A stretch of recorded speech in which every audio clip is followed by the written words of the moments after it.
John Locke, el padre del empirismo. Si bien ya hemos visto algunos autores que se podrían considerar empiristas, no cabe duda de que es Locke el parteaguas de esta nueva filosofía que se conocerá como el empirismo. Si en Bacon y Hobbes podríamos encontrar una especie de desideratum de los principios del empirismo, en Locke los encontramos completamente explícitos y ampliamente desarrollados en aquella famosa obra Ensayo sobre el entendimiento humano. Vamos a revisar entonces, a rasgos generales, en qué consiste esta filosofía tan importante para la historia del pensamiento y sobre todo para la filosofía inglesa.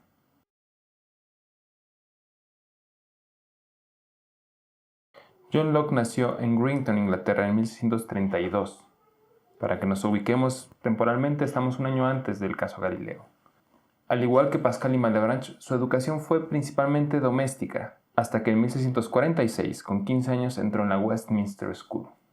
Este colegio era uno de los mejores de Inglaterra y en 1652 ingresó al Christ's College de Oxford, en donde recibió una educación primordialmente aristotélica y escolástica, una formación que aprendió pronto a despreciar, al igual que sus contemporáneos Malebranche y también sus antecesores como Hobbes y Bacon. Sin embargo, también en Oxford conoció por primera vez lo que se conocía en ese momento como la filosofía experimental. Herederos de la tradición de Francis Bacon, la filosofía experimental era dirigida sobre todo por John Wilkins, quien sería después uno de los fundadores de la Royal Society, la academia científica más importante de Londres y de Europa. En la universidad se especializó en el área de medicina y en 1659 empezó a dar clases en el mismo Christ Church College, principalmente de griego, retórica y filosofía moral. Cuando John Wilkins abandona la Universidad de Oxford, lo sustituye Robert Boyle, quien fue uno de los más importantes científicos de todo el siglo XVII. Locke entonces tendrá contacto no solo con John Wilkins, uno de los grandes fundadores de la Royal Society, sino con muchas personalidades del ámbito de las ciencias. Robert Boyle es uno de ellos, pero también tendrá relación con Newton y con Oldenburg, a quien ya hemos hecho referencia antes. El asistente de Robert Boyle en aquella época era Robert Hooke, quien sería también uno de los grandes científicos de Europa y quien habría de ser también presidente de la Royal Society. Como se puede ver, había un ambiente filosófico y científico boyante en Inglaterra. A esto se le suma que Locke también lee en esta época a Descartes, quien lo deja impresionado por su claridad y por la frescura de su filosofía en comparación con las tradiciones escolásticas y aristotélicas. En la carta al lector del ensayo sobre el entendimiento humano se puede leer la sensación que tenía Locke de estar inmerso en esta comunidad científica. Pero no todos pueden aspirar a ser un Boyle o un Sydenham, y en una edad que produce luminarias como el gran Huygens, el incomparable señor Newton, ya es también honroso trabajar como simple obrero en la tarea de desbrozar un poco el terreno y de limpiar el escombro que estorba la marcha del saber. Así, la formación de Locke estará llena de interlocutores interesantes y, sobre todo, muy vinculados a la ciencia o al desarrollo epistémico, que serán inspiración y guía para él en su desarrollo filosófico. En 1666 conoce al Lord Ashley Cooper, conde de Shaftesbury, quien es mejor conocido simplemente como Shaftesbury. Se convierte entonces en su médico personal, su asistente e investigador privado. Locke colaboró con Ashley Cooper, por ejemplo, en la redacción de varias de las constituciones de las colonias inglesas en América. Es en esta época, en la época en la que trabaja con Shaftesbury, en la que empieza precisamente la redacción del Ensayo sobre el entendimiento humano, un libro al que le dedicará muchos años y al que regresará intermitentemente a su escritura, de manera irregular. Ashley Cooper siempre tuvo problemas políticos y una situación inestable respecto a las fuerzas políticas de Inglaterra. Es por eso que en 1674 decide regresar a Oxford y posteriormente, por cuestiones de salud, decide irse a Francia a vivir 5 años. Durante estos 5 años que estuvo en Francia había una tolerancia religiosa heredera del Edicto de Nantes y en consecuencia pudo permanecer en una comunidad protestante sin mayores preocupaciones. Ahí va a conocer el pensamiento de Gassendi, de quien tomará muchas ideas para su modelo epistemológico. Después de 5 años, en 1680, decide regresar a Londres a trabajar otra vez de la mano de Shaftesbury, quien estaba involucrado en conspiraciones en contra de la corona. Esto llevó a Locke y a Shaftesbury a tener que exiliarse en Holanda, donde, como ya sabemos, era un lugar donde había un poco más de libertad y de tolerancia tanto política como religiosa. Ahí, en Holanda, publica sus cartas sobre la tolerancia y además continuaba la batalla contra Jacobo II. Es el grupo de ingleses en el que estaban Shaftesbury y Locke los que conspiran, de la mano de Guillermo de Orange, para destituir a Jacobo II. Es así que, después de que se da la Revolución Gloriosa y Guillermo de Orange destrona a Jacobo II, que Locke va a viajar en el mismo barco que María, la esposa de Guillermo, hacia Inglaterra para que María tome posesión como reina de Inglaterra. Esto nos da una idea del rango en el que Locke se encontraba dentro del ámbito de esta conspiración política. Al volver a Inglaterra publica su ensayo sobre el entendimiento humano y los tratados sobre el gobierno.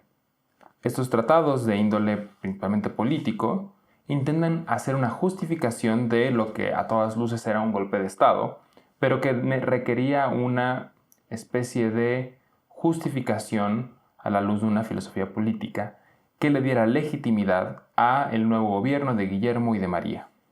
John Locke decide retirarse a vivir con Sir Francis Masham, quien estaba casado con Lady Masham o Damaris Cudworth, quien era hija de Ralph Cudworth, un importante filósofo neoplatónico, y a su vez Damaris era una de las mayores exponentes del neoplatonismo en Inglaterra en el siglo XVII. Con ella pasa sus últimos años. Hay que decir que además ellos habían tenido una relación amorosa años atrás y pasa los últimos años de su vida con ella, a pesar de que ella estaba casada con Lord Masham. Es en este retiro que escribe La razonabilidad del cristianismo, escribe también sus textos sobre pedagogía y escribe un texto en contra de la filosofía del padre Malebranche. El 28 de octubre de 1704 muere finalmente. La obra de Locke es amplia y abarca temas bastante diversos. Actualmente la edición canónica, o al menos la más canónica, aunque hay que decir que en este caso no se utiliza de una manera tan contundente como en el caso de Spinoza o en el caso de Descartes. Esta edición crítica es una edición crítica del siglo XIX que se llama The Works of John Locke. Esta edición tiene 9 volúmenes. Sin embargo, se está preparando una edición de 37 volúmenes por parte de Oxford University Press, que presuntamente será la nueva edición canónica y que tendrá un aparato crítico y manuscritos que no habían sido publicados antes. Por ejemplo, manuscritos que sirvieron como preparación para los nuevos ensayos y que resultaban hasta ahora inéditos.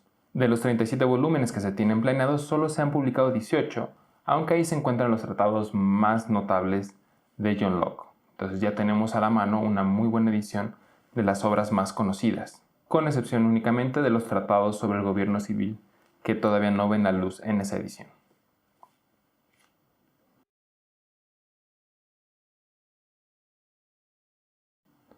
Para ser un fundador del empirismo, John Locke dedica relativamente pocas páginas a un tratamiento nociológico que funde esta filosofía empírica. Digo pocas páginas porque solamente es una obra en donde se hace un tratamiento sistemático del problema, estos ensayos sobre el entendimiento humano, que aunque es un texto bastante amplio, prácticamente el resto de su obra tiene como finalidad temas políticos, pedagógicos o incluso religiosos. En la carta al lector del ensayo sobre el entendimiento humano, el mismo Locke parece admitir que su texto adolece de cierto orden o que carece de una organización sistemática adecuada. Él mismo se justifica en esa carta diciéndonos lo siguiente: este texto fue escrito en porciones incoherentes, mediando largos intervalos de abandono, reanudando cuando el humor y la ocasión lo permitían, y por último, refugiado en un retiro donde, por atender a mi salud, tuve el necesario ocio, fue al fin reducido al orden en que ahora lo ves. Locke admite que no ha hecho un trabajo suficiente de reducción del texto y dice que si bien podría reducirse, a decir verdad, dice Locke, tengo demasiada pereza o estoy demasiado ocupado para abreviarlo. Este estilo desenfadado que tiene John Locke a la hora de presentarnos sus ideas puede ser engañoso y da origen a ciertas ambigüedades que, como veremos, no son fáciles de solucionar en la filosofía de Locke. Por una parte tenemos que este es el gran libro en donde Locke pone las bases de su filosofía, y por otra parte nos dice que constantemente se podría estar repitiendo, que no utiliza ciertos conceptos con una precisión técnica, sino que muchas veces los utiliza de varias maneras.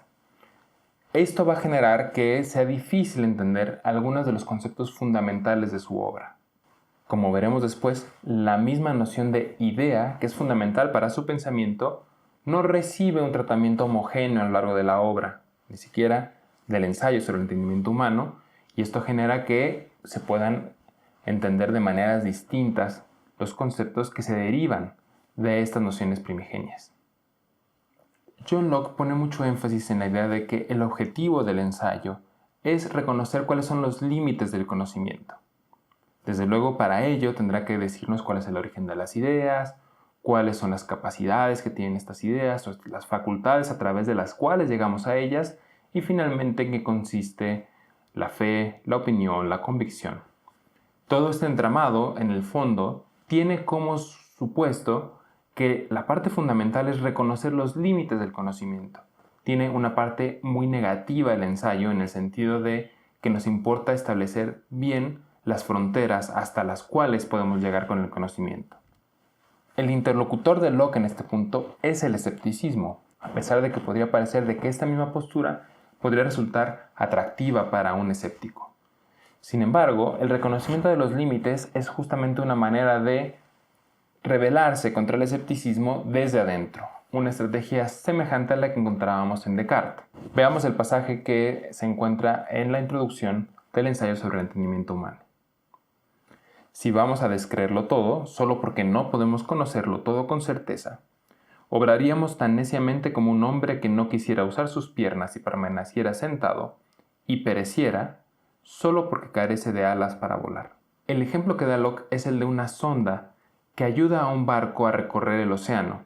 Esa sonda, que es una plomada que cae por debajo del agua, nos va informando de qué tan profunda es la tierra que está debajo del océano, qué tan abajo llega el suelo marino.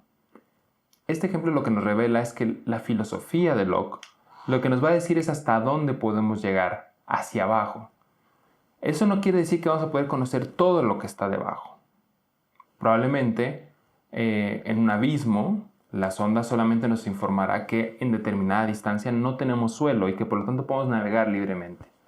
Eso no quiere decir que con la sonda podamos conocer lo que hay en las profundidades del océano, pero sí nos permite navegar con tranquilidad. Y eso es a lo que va precisamente Locke. Que nosotros tenemos un aparato cognoscitivo suficiente para poder recorrer los mares con tranquilidad.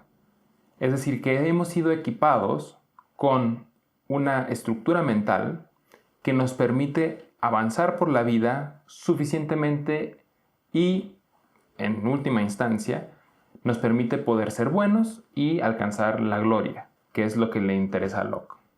Eso no quiere decir que podamos conocer todo. El mismo Locke lo dice literalmente.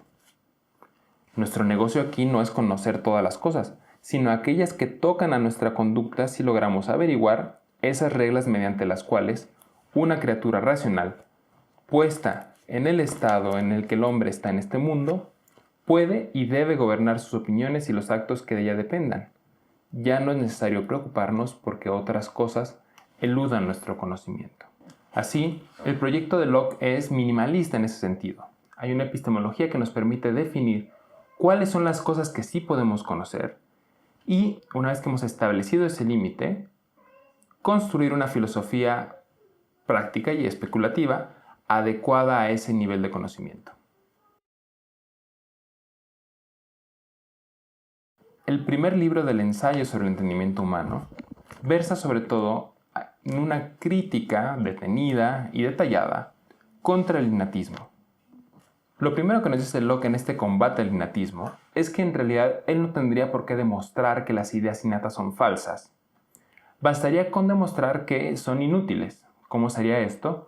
Bueno, pues simplemente demostrando que todo conocimiento puede ser explicado por ideas que provengan de los sentidos, que esa sería la impronta empirista resumida en su mínima expresión.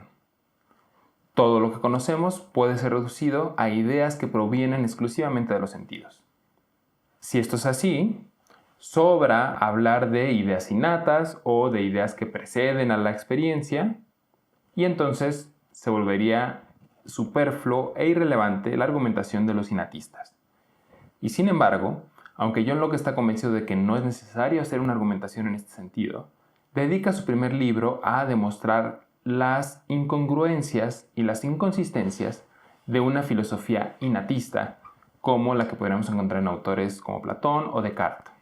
Y sin embargo, como vamos a ver, no es fácil reconocer a ninguno de estos grandes autores innatistas en la crítica que Locke va a realizar en contra del innatismo. Resulta sospechoso que los grandes argumentos con los que estos autores han defendido el innatismo no aparecen, al menos no aparecen bien descritos, en la primera parte del libro del ensayo sobre el sentimiento humano. Esto nos lleva a preguntarnos, entonces, ¿contra quién está hablando Locke? Locke recurre constantemente al argumento de que los niños parecen no tener ideas que habitualmente son descritas como innatas. Estamos hablando del ejemplo de las matemáticas o cualquiera de los predicados que la tradición racionalista describiría como innatos. Si los niños no tienen conciencia de esas ideas, quiere decir que no las poseen. Aquí lo que está haciendo Locke es hacer una identificación entre conciencia y posesión de una verdad. Nos dice Locke, porque si son nociones naturalmente impresas, ¿cómo entonces pueden ser innatas? Y si son impresas, ¿cómo entonces pueden no ser conocidas? Decir que una noción está impresa en la mente y al mismo tiempo decir que la mente la ignora y que aún no la advierte, es tanto como reducir a nada esa impresión. Como decía, toda la argumentación de Locke va a girar en torno a esta ecuación entre pensamiento y conciencia, entre impresión de una idea, la posesión y la conciencia de una idea. Si esa idea está en mí, pero no soy consciente de ella, ¿en qué sentido digo que está en mí? Por otro lado, piensa Locke, hay evidencia empírica de que esto no funciona así. Hay muchísima gente que es incapaz de llegar a lo largo de toda su vida a estas verdades que presuntamente él ya tiene en su cabeza. ¿Cómo es posible que entonces, si estas ideas son innatas a todos los hombres, haya temas en donde no hay consenso? Y se atreve a decir Locke, en realidad no hay consenso en ningún tema en lo absoluto. Si esto es así en los principios especulativos, la situación resulta peor en los principios prácticos, que es la segunda parte del primer libro. Sobre los principios prácticos nos dice Locke, hay todavía menos consenso y hay todavía menos conocimiento de ellos en muchas de las personas que presuntamente tendrían esos principios de manera innata. No hay consensos culturales sobre estos temas, ni tampoco hay una perseverancia de los mismos valores a lo largo del tiempo. Esto, nos dice Locke, parece ser un indicio de que estamos hablando de principios que no son innatos. Aunque reconoce que se podría hablar de un principio innato cuando se admite que existe una búsqueda universal por la justicia y la felicidad. Que en este sentido se podría decir que hay una especie de innatismo, pero que como esto no arroja contenidos determinados de cómo debo actuar aquí o cómo debo actuar acá, entonces no puede ser considerado un principio innato universal. La crítica al innatismo, al menos en esta parte en donde frontalmente ataca a la filosofía que defiende las ideas innatas, resulta un poco insuficiente y decepcionante en el ensayo sobre el entendimiento humano. ¿Por qué? Porque parece estar haciendo una especie de strawman, una especie de hombre de paja, a quien va a dirigir sus principales críticas, pero que no rescata los mejores argumentos de la larga tradición de autores que defendían el innatismo. Por ejemplo, no existen autores innatistas que piensen que todos los niños poseen de manera consciente ideas innatas. Esos argumentos no serían sostenidos por un innatista de verdad. Y desde luego que habría que justificar con más solvencia esta ecuación de la que depende toda la crítica de Locke entre conciencia y pensamiento. Esta es una parte fundamental de la argumentación de cualquier innatista a la que Locke simplemente no hace referencia. Resulta entonces interesante pensar contra quiénes está hablando Locke, quiénes son estos innatistas que probablemente estaban en su entorno, en las universidades inglesas, a las que él dirige esta crítica. Definitivamente no se trata de Descartes, no se trata de Platón. Ya habíamos dicho que Locke es ambiguo en algunas ya habíamos dicho que Locke es ambiguo en el tratamiento de algunos conceptos del ensayo sobre el entendimiento humano. Esto no lo decimos solamente por una impresión propia, sino que él mismo lo reconoce en la introducción del ensayo. Antes de proseguir, nos dice Locke, con lo que he pensado a ese propósito, desde ahora, debo excusarme con mi lector por el frecuente uso de la palabra idea que encontrará en el tratado que va a continuación. Siendo ese término el que, según creo, sirve mejor para mentar lo que es el objeto del entendimiento cuando un hombre piensa, lo he empleado para expresar lo que se entiende por fantasma, noción, especie o aquello que sea en que se ocupe la mente cuando piensa, y no pude evitar el uso frecuente de dicho término. En el comienzo del segundo libro, Locke nos da una definición de idea. Ahí nos dice que idea es el objeto del acto de pensar. Pero por otro lado, en el parágrafo 3 del mismo libro, nos dice lo siguiente: los objetos de la sensación son uno de los orígenes de las ideas. Estas dos definiciones parecen contener algunas notas contradictorias. Por una parte, a veces parece que la idea es el efecto de la operación cognitiva. En otras ocasiones parece que es el objeto de la operación cognitiva. Literalmente lo dice Locke, la idea es el objeto del acto de pensar. Pero también la idea es el fruto del acto de pensar. Esa es la principal ambigüedad que va a meter en problemas a toda la interpretación del ensayo sobre el entendimiento humano. Veremos cómo esas ambigüedades, estas pequeñas puertas que deja Locke abiertas, abrirán un sinnúmero de interpretaciones que van a llegar a ideas muy radicales como las de Berkeley o las de Hume. Nuevamente, así como Descartes había abierto algunas puertas que llevaron hasta el espinozismo en su versión más radical, aquí vemos que en el origen del empirismo hay algunos puntos, algunas lagunas que están poco claras, que serán aprovechadas por autores como Berkeley y como Hume para proponer sistemas ontológicos y epistemológicos radicalmente distintos. No solo está el tema de esta contradicción a la hora de definir la noción de idea, sino el amplísimo repertorio a la que esta noción hace referencia. La dureza, la blancura, una boda, un triángulo, todos son ideas, todos son en el fondo simples representaciones. Y entonces esta es la manera muy genérica en la que Locke va a utilizar la noción de idea. Ahora bien, todas estas ideas al final pueden ser reducidas a percepciones sensibles o de reflexión. La sensibilidad se define de manera reiterativa como aquella facultad que genera más ideas. Locke nos dice: todos esos pensamientos sublimes que se levantan por encima de las nubes y que llegan hasta las alturas del cielo mismo, tienen su arranque y su base en aquel cimiento, y en toda esa vasta extensión que la mente recorre al entregarse a estas apartadas especulaciones que al parecer le elevan tanto. No excede ni en un ápice al alcance de esas ideas que la sensación y la reflexión le han ofrecido como objeto de su contemplación. Esta es la verdadera crítica al ignatismo. Si Locke logra efectivamente construir un sistema en donde toda idea pueda ser reducido a ideas de sensación o de reflexión, entonces el ignatismo, si bien no ha demostrado ser falso, se ha demostrado que es completamente superficial e irrelevante. En la primera parte del segundo libro, Locke se dedica a hacer una categorización de los tipos de ideas que hay. Como el espectro de significados de la noción de idea es tan amplio, es necesario hacer una taxonomía del concepto. Así, Locke nos dice que primero hay algunas ideas que penetran en nuestra mente con un solo sentido. En segundo lugar, hay otras que entran a la mente por más de un sentido. En tercer lugar, otras que se obtienen solo por la reflexión. Y en cuarto lugar, hay algunas que se abren paso y se sugieren a la mente por todas las vías de la sensación y la reflexión. El primer tipo de ideas se refiere a lo que la tradición escolástica llamaba los sensibles propios: el color, el olor, el sonido. El segundo tipo de ideas hace referencia a los sensibles comunes: la figura, el movimiento, aquellas cosas que pueden ser percibidas por más de un sentido. El tercer tipo de ideas son aquellas ideas que acompañan a las operaciones mentales, sobre todo, y hace referencia, por ejemplo, a la idea de intelecto, a la idea de voluntad. Solamente se llega a ellas a través de una reflexión del funcionamiento del aparato cognoscitivo. Y finalmente, el cuarto tipo son aquellas que llegan a la mente por cualquier operación cognoscitiva, ya sea por una de sensación o ya sea por una de reflexión.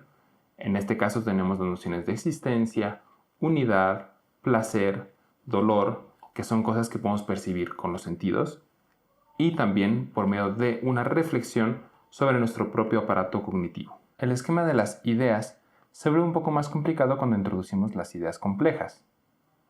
Recordemos que los 4 tipos de ideas que habíamos hablado antes eran sobre las nociones simples.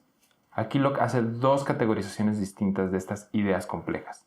Por un lado, las categoriza en algo que tiene que ver con el origen de ellas, y dice que las ideas pueden surgir, las ideas complejas, ya sea por composición de ideas simples, por relación entre ideas simples y por abstracción de ideas. En unas se juntan ciertas ideas para generar otra, en otros casos abstraemos ideas. Este proceso de agregar o de quitar se parece mucho, desde luego, a la idea hobbesiana de que las propiedades se iban sumando y se iban restando, y que de esa manera tendríamos simplemente la definición de los nombres. Al margen del origen, las ideas complejas también se pueden categorizar en sustancias, modos y relaciones.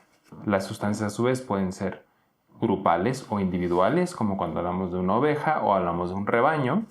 Las relaciones tenemos como ejemplo la relación de causa-efecto, de identidad-diversidad. Y finalmente, sobre los modos, hace una distinción ulterior. Los modos pueden ser o bien simples o bien compuestos. Esta noción de modo, como en muchos otros autores, es difícil de entender en Locke, porque pareciera que es el punto donde coloca a todas las ideas que no se pudieron haber jerarquizado en las anteriores clasificaciones. Y entonces tenemos afirmaciones como las siguientes. El lugar es un modo del espacio, la eternidad es un modo de la sucesión, el número es un modo de la unidad, hay colores que son ideas simples, pero además hay modos de los colores, hay modos del pensamiento que son la sensación, la reminiscencia, la contemplación, hay modos del placer y modos del dolor, que son los que engendran al final todas las pasiones. Entonces resulta muy difícil distinguir entre ideas simples y modos de ideas simples. Porque por poner un ejemplo, cuál es el color verde, que es la idea simple de verde, y cuáles son los colores verdes, que son las modificaciones de ese color verde. No es claro cómo juega aquí la noción de modo para dar luz respecto a las ideas simples. Y los modos compuestos son todavía más complicados, porque literalmente ahí entran cosas que no corresponden ni a sustancias en el sentido tradicional del término, ni tampoco a cualidades, sino que tienen que ver con conjuntos de sustancias o con acciones. Locke las define como combinaciones efímeras y transitorias de ideas simples que solo tienen una breve existencia y son nada más en la mente de los hombres. Y los ejemplos que nos da son, por ejemplo, mentira, obligación, ebriedad, una danza o una boda. Como decíamos, la apuesta de Locke es generar todo un desplegado de tipos de ideas que pudiera dar razón de todos nuestros contenidos epistémicos. Así, todo el proyecto del ensayo sobre el entendimiento humano se reduce a desplegar un catálogo de ideas que den explicación de todo el aparato cognitivo humano. Si Locke logra ese cometido, entonces todo el racionalismo y todo el innatismo puede hacerse de lado. Si no, hay que buscar entonces una explicación que sea ulterior al simple empirismo y a la convicción de que todas nuestras ideas provienen de los sentidos. Ahora, es difícil establecer una ontología a partir de una filosofía que está montada sobre la noción de idea. El cometido del ensayo sobre el entendimiento humano es principalmente epistemológico, de eso no cabe ninguna duda. Sin embargo, ¿cuál es el tipo de mundo que nos arroja una filosofía de este tipo? En lo que resta de este video vamos a revisar cuál sería una ontología que fuera acorde al proyecto epistemológico de Locke. En otras palabras, para Locke, ¿cuál es el mobiliario del mundo? ¿De qué está hecha la realidad al margen de las ideas? Y sobre todo preguntarnos si es posible la cuestión, si es válido preguntarnos si existe algo que esté al margen de estas ideas. Como decía, el orden de la filosofía de Locke y el orden del libro, del ensayo sobre el entendimiento humano, no sigue un orden ontológico. No parte de las nociones que sean ontológicamente más fundamentales hacia aquellas que sean derivadas, sino que sigue un orden epistemológico, el orden de las ideas. Y en ese sentido es muy difícil hacer una reconstrucción de eso. Desde mi punto de vista, la mejor manera para hacer una reconstrucción, si es que se quisiera hacer, sería a partir de la noción de potencia. El apartado que habla sobre la potencia en el segundo libro del ensayo es el apartado más extenso de toda la obra, y ahí mete Locke una gran cantidad de temas que a primera instancia no parecería lógico que entraran dentro de este concepto. Sin embargo, eso ya es un síntoma de lo que veremos a continuación, a saber que la potencia es la noción que vertebra toda la ontología o una posible ontología lockeana.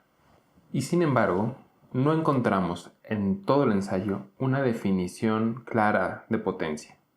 Encontramos algo parecido en el capítulo 21 de la segunda parte. Y concluyendo de lo que tan constantemente observa que ha sido, que en lo futuro ocurrirán cambios iguales en las mismas cosas, por parecidos agentes y por semejantes vías. Considera, en la una cosa, la posibilidad de cualquiera de sus ideas simples cambie, y en la otra cosa, la posibilidad de efectuar ese cambio. Y es de ese modo como la mente adquiere esa idea que llamamos potencia. Es una definición muy parecida a la que asignaba Hobbes a la posibilidad de cambiar accidentes, pero en clave epistemológica. Lo que se puede hacer, la potencia es la potencia de cambiar ideas, de generar ideas en el otro. Ahora nos podemos preguntar cuál es el estatuto como idea de la noción de potencia. Si dentro del catálogo que habíamos visto, ¿dónde entraría la noción de potencia? Por su posición en el libro, uno podría pensar que la potencia es una idea simple que puede ser modificada. En efecto, la encontramos después de otros conceptos semejantes. Por ejemplo, cuando nos habla de la extensión y los modos de la extensión, del placer y del dolor y de los modos del placer y del dolor. Y sin embargo, el mismo Locke admite que la potencia incluye un cierto tipo de relación, con lo cual ya no sería una idea simple, sino que sería más bien una idea compleja. No obstante, si uno se pregunta sobre la naturaleza de las ideas simples, uno no puede sino llegar a la conclusión de que toda idea simple implica una cierta relación con la persona que la percibe. De esa manera, que la potencia sea descrita como relación no implica necesariamente que no sea una idea simple. Y por otra parte, si ponemos atención a cómo describe Locke la noción de relación causa-efecto, que nosotros podríamos presumir que está vinculada a la noción de potencia, nos vamos a llevar una sorpresa porque hace una definición casi idéntica a la de potencia. Aquello que produce cualquier idea simple o compleja es denotado por el nombre general de causa y aquello que es producido por el defecto. Entonces, parecería que la potencia es una relación del tipo causa-efecto, y en ese caso sería ya no una idea simple, sino una idea compleja de nuevo. Estamos aquí en un embrollo porque parecería que la potencia es una noción fundamental para comprender la ontología lockeana. Y al mismo tiempo nos encontramos con que esa noción no es fácil ubicarla en la jerarquía más básica del sistema de Locke. ¿Cómo debemos entender entonces la potencia? El tema se vuelve todavía más relevante cuando analizamos las definiciones que da Locke sobre cualidad y sobre idea simple. Locke ve de manera extraña una necesidad de distinguir entre cualidades e ideas. Será conveniente distinguirlas, nos dice, en cuanto que son ideas o percepciones en nuestra mente y en cuanto son modificaciones de la materia en los cuerpos que causan en nosotros dichas percepciones. Todo aquello que la mente percibe en sí misma, o todo aquello que es el objeto inmediato de percepción, de pensamiento o de entendimiento, a eso llamo idea. Y a la potencia para producir cualquier idea en la mente, llamo cualidad del sujeto en quien reside ese poder. Aparece de nuevo la noción de potencia, y ahora viene vinculada a la noción de cualidad, pero distinguida de la noción de idea. Lo que estamos viendo aquí, este embrollo de definiciones y de ideas interconectadas, es un problema que es fundamental en la filosofía de Locke, y es el tema del representacionismo. Recuerdan que había hablado de la ambigüedad en la definición de ideas, que a veces se definían como objetos y a veces se definían como frutos del proceso cognitivo. A veces el conocimiento tenía como objeto la idea y a veces el conocimiento tenía como resultado a la idea. Vamos a poner un ejemplo muy sencillo.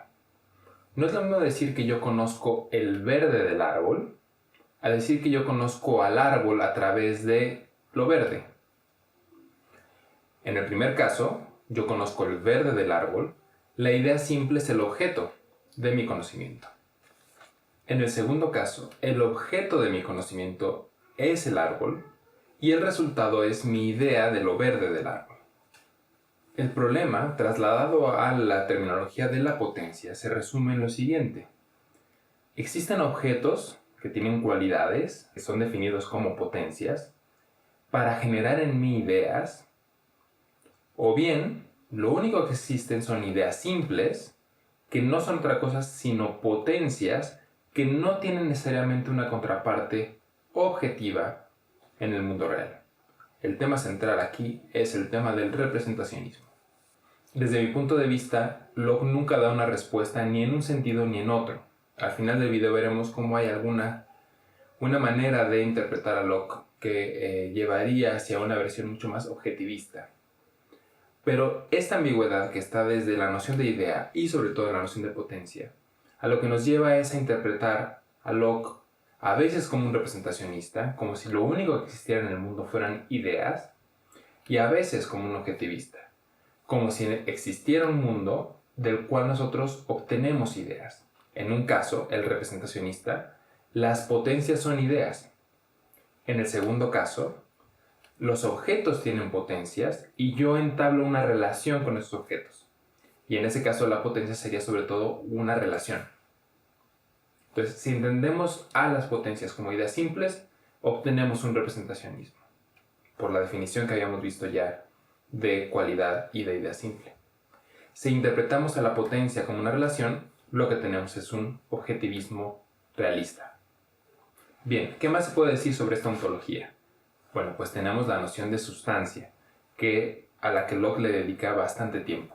Como sabemos, dentro de nuestro organigrama de las ideas, la sustancia aparece como una idea compleja.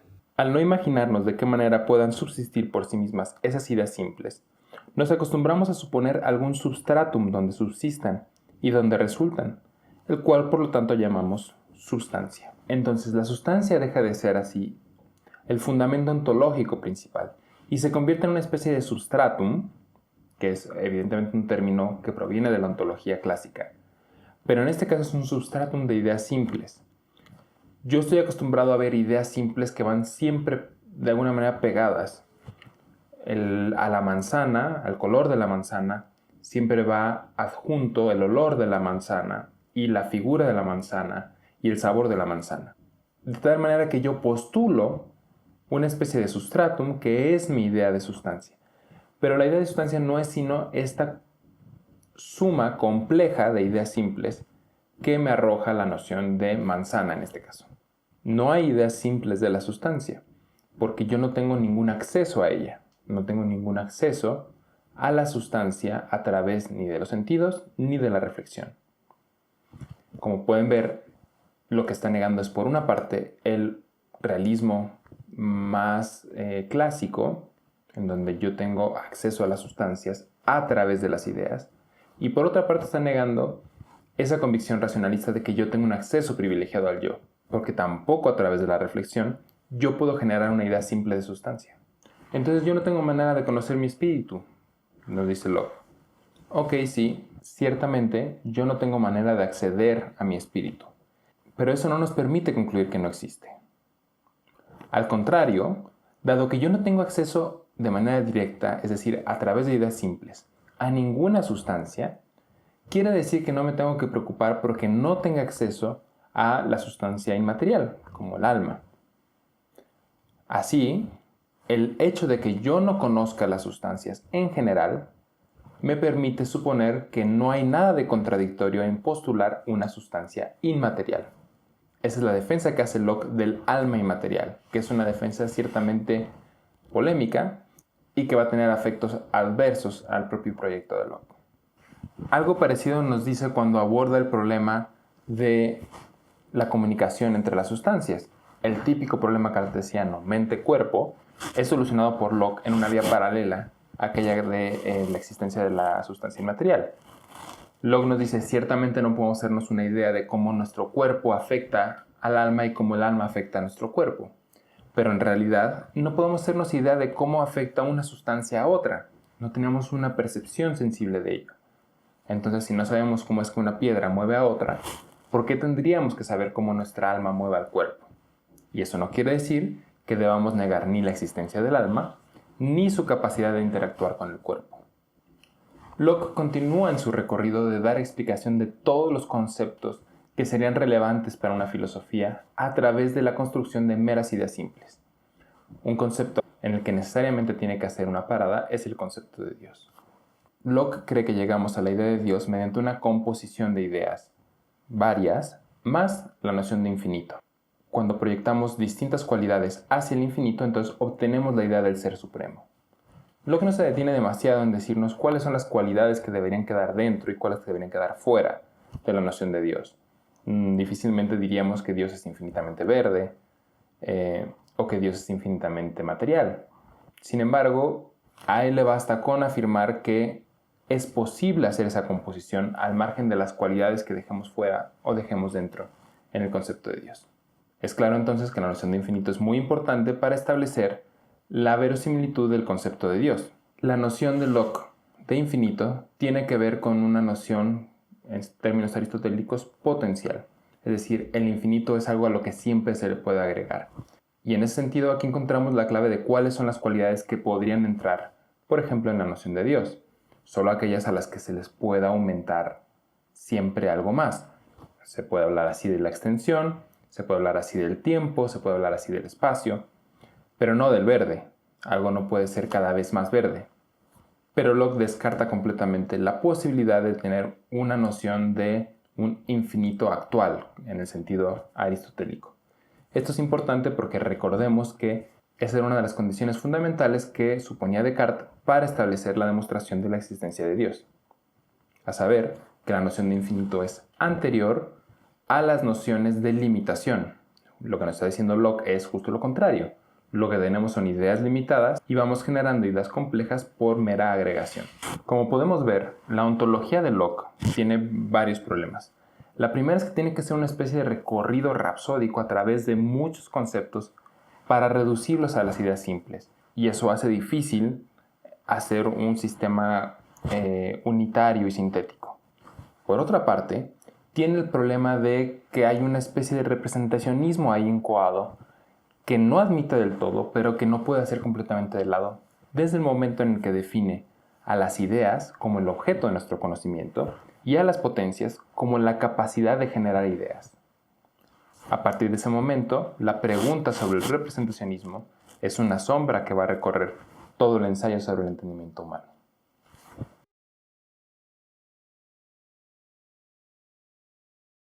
Llegamos así a la cuestión del método. ¿Cuál podría ser el método a través del cual nos pudiéramos aproximar a la realidad? Esta pregunta desde luego depende necesariamente de la respuesta que se le dé a el problema del representacionismo, a saber si existe una realidad más allá de mis ideas a la cual yo me tengo que aproximar a través de mis ideas, o si más bien el objeto de mi conocimiento son las ideas mismas y en ese sentido se tendría una especie de modelo mucho más coherentista. Ya desde el primer libro hay algunos motivos por los cuales parecería que deberíamos hacer una especie de lectura coherentista o representacionista del método lockeano. En el cuarto libro encontramos algunas pistas que nos guiarían hacia una lectura coherentista o representacionista del método de John Locke. En la primera parte de ese libro nos dice: nuestro conocimiento se refiere solo a nuestras ideas, desde el momento en que la mente, en todos sus pensamientos y razonamientos, no tiene ningún otro objeto inmediato que sus propias ideas, las cuales ella sola contempla o puede contemplar, resulta evidente que nuestro conocimiento está dirigido solo a ellas. Esto parece ser 100% representacionista. El objeto de mi conocimiento son las ideas, y no puedo pasar a través de ellas. Inmediatamente después, Locke nos da una definición de conocimiento que parece estar en línea con el coherentismo del que estábamos hablando. Creo que el conocimiento no es sino la percepción del acuerdo y la conexión, o del desacuerdo y el rechazo, entre cualesquiera de nuestras ideas. En esto consiste solamente. Cuando exista semejante percepción habrá conocimiento, y donde no la haya, aunque podamos imaginarla, vislumbrarla o creerla, nuestro conocimiento será siempre muy escaso. Pues cuando nosotros sabemos que lo blanco no es negro, ¿qué otra cosa percibimos sino que esas dos ideas no están de acuerdo? Cuando poseemos la total certeza de que los tres ángulos de un triángulo son iguales a dos rectos, ¿qué otra cosa percibimos sino que la igualdad de dos ángulos rectos conviene necesariamente y es inseparable de los tres ángulos de un triángulo? Parece que, llegados al cuarto libro de los ensayos, tenemos que irnos por una versión coherentista de la verdad, una teoría coherentista de la verdad y una versión representacionista del conocimiento. Sin embargo, cuando llegamos a la segunda parte de ese libro, Locke introducirá una distinción entre intuición y demostración. Lo mismo que toda la tradición, con intuición quiere decir una actividad cognitiva instantánea, inmediata, y con demostración se refiere a un proceso cognitivo mediato. Pero Locke va más allá todavía y propone un tercer grado de cognición. Sobre ella nos dice en el cuarto libro. Hay, sin embargo, otra percepción de la mente, que se emplea en la existencia particular de los seres finitos que están fuera de nosotros, y que sobrepasando la mera probabilidad, y no alcanzando, sin embargo, totalmente ninguno de los grados de certidumbre antes establecidos, pasa por el nombre de conocimiento. No puede haber nada con una certeza mayor que el que la idea que recibimos de un objeto exterior esté en nuestras mentes. Este es el conocimiento intuitivo. En este sentido va en completa sintonía con Descartes. Que yo estoy pensando es un conocimiento absolutamente certero e intuitivo. Pero el que haya en nuestra mente algo más que meramente esa idea, el que de aquí podamos inferir la existencia cierta de algo fuera de nosotros que corresponde a esa idea, es lo que algunos hombres piensan que se debe cuestionar. Porque los hombres pueden tener en sus mentes semejantes ideas, cuando tales cosas no existen, ni semejantes objetos afectan sus sentidos. Pero pienso que en ese sentido estamos dotados de una evidencia que sobrepasa toda duda. Pues yo preguntaría a cualquiera, si no está irremediablemente consciente en sí mismo, de tener una percepción diferente cuando mira el sol por el día y cuando piensa en él durante la noche, cuando saborea el ajenjo o huele una rosa y cuando solamente piensa en ese sabor o en ese perfume. Después de estar titubeando a lo largo de todo el libro, Locke toma una postura final a favor de una especie de objetivismo. Es, sin embargo, un objetivismo al cual accedemos solamente por una vía extraña cuya naturaleza no define ni determina de manera suficiente. Es evidente, dice Locke, que hay cosas fuera que están conectadas con nuestras ideas. Y sin embargo, el representacionismo no se supera, porque las ideas son francas barreras que me impiden llegar a la cosa. Yo conozco el verde del árbol, pero no puedo conocer el árbol porque precisamente es el verde el que está enfrente de mí. Sin embargo, Locke no abandona la convicción de que existe ese árbol, de que existen los objetos que generan las ideas. Pero esta es una especie de fe o es una especie de conocimiento que él llama evidente, pero que no describe suficientemente para dejar de lado todos los problemas que podría acarrear el representacionismo. Locke se queda a la mitad entre el camino de una ontología realista y una epistemología que se impondría completamente a una ontología y que definiría los términos en los cuales esa ontología es comprendida. Al final, Locke es un coherentista en lo epistemológico, pero un objetivista en el tema ontológico. Nuestro conocimiento no puede ser otra cosa más que la consideración del acuerdo y el desacuerdo entre nuestras ideas. Y sin embargo, a pesar de que nuestro conocimiento solamente se mueve en el ámbito de lo epistémico, hay algo que está más allá que fundamenta ese conocimiento. ¿Cómo llego a ese más allá? Es algo de lo que Locke nos explica, pero no deja de decirnos que hay una cierta evidencia, así como es evidente cuando podemos distinguir entre imaginar el olor de una rosa y estar percibiendo el olor de una rosa.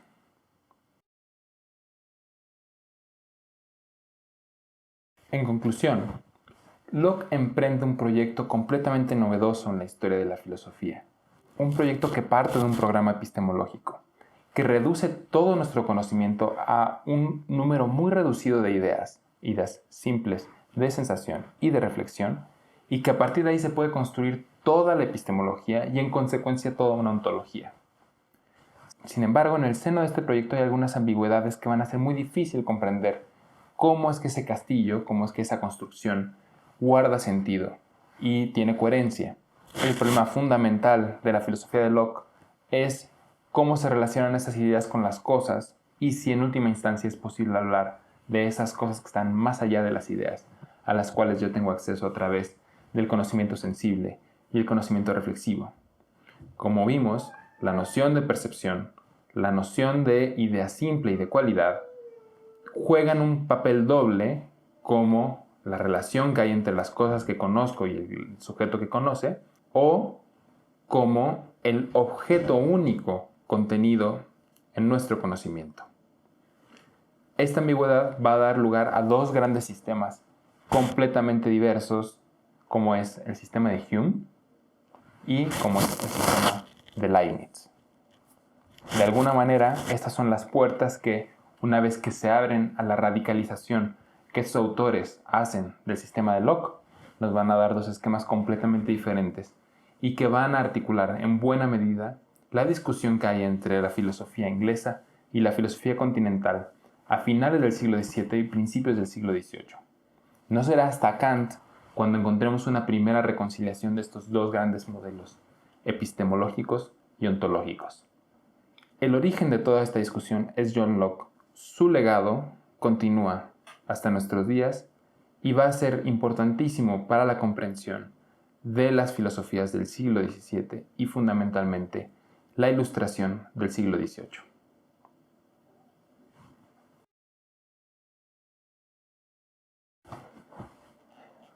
Bueno, pues esta ha sido una revisión un poco general de los ensayos sobre el conocimiento humano. Como vieron, hay un énfasis importante en la parte ontológica porque va a ser determinante para los autores que vienen. Yo los invito a que lean con mucho cuidado.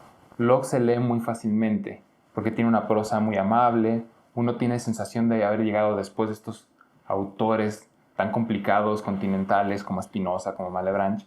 Uno tiene la sensación de haber llegado a tierra firme y mientras uno lee a Locke, tiene esta impresión de que todo es sencillo, todo apela al sentido común. Pero si se hace una lectura con cuidado, uno verá cómo se están quedando algunos resabios ontológicos ahí, que si no se atienden con mucho cuidado, tienen unas consecuencias completamente inesperadas. Esas consecuencias completamente inesperadas son Berkeley y Hume. Les invito a que lean y disfruten mucho el ensayo sobre el conocimiento humano, y yo los espero aquí en el siguiente video y en la siguiente clase.